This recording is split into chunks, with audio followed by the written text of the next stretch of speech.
S কুকিংয়ে তোমাদের সবাইকে স্বাগত। গরম গরম ফুলকো সুজি ময়দার পোয়া পিঠে বা তেলের পিঠে। দেখো যেমনি নরম তেমনি বলের মতো ফুলবে, ভিতরটা কতটা ফাঁপা দেখো কি সুন্দর।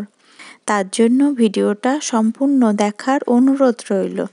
1 গ্লাস উষ্ণ গরম জল নিলাম, তাতে আমি দেব 100 গ্রামের মতো সুজি। সুজিটা ভেজানোর ঠিক 2 ঘন্টা পরে দেব যতটা সুজি তার ডবল ময়দা, আর পরিমাণ মতো দেব লবণ, আর দেব খেজুরের গুড়। যে যেমন মিষ্টি খাও সেই অনুপাতে দেবে। দিয়ে ভালো করে হাত দিয়ে মানে দানা দানা থাকে সেগুলো মিহি মসৃণ করে একটা ব্যাটার বানিয়ে নেব। এইদিকে গরম তেলে লো টু মিডিয়াম আঁচে একে একে ব্যাটার দিয়ে পোয়া পিঠেগুলো ভেজে নেব।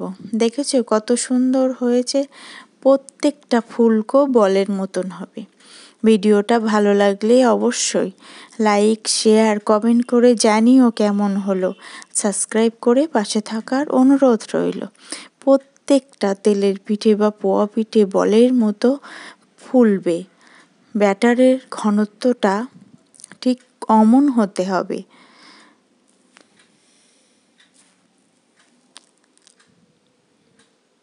এইভাবে আমি সব কটা তেলের পিঠে বা পোয়া পিঠে বানিয়ে নেব।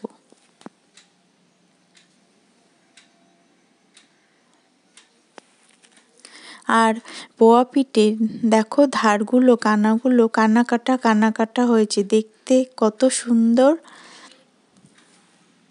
খেতেও খুব সুন্দর। খেজুরের গুড় দিয়ে বেশ এত সুন্দর যে খেতে হয়। এটা ফুলকো থাকবে অনেকক্ষণ, ঠান্ডা হয়ে গেলেও ফুলকো থাকবে আর নরম তুলোর মতো থাকবে। পরিমাণটা ঠিকঠাক নিলে। এইভাবে আমার সবগুলো পোয়া পিঠে ভেজে নেওয়া হলো।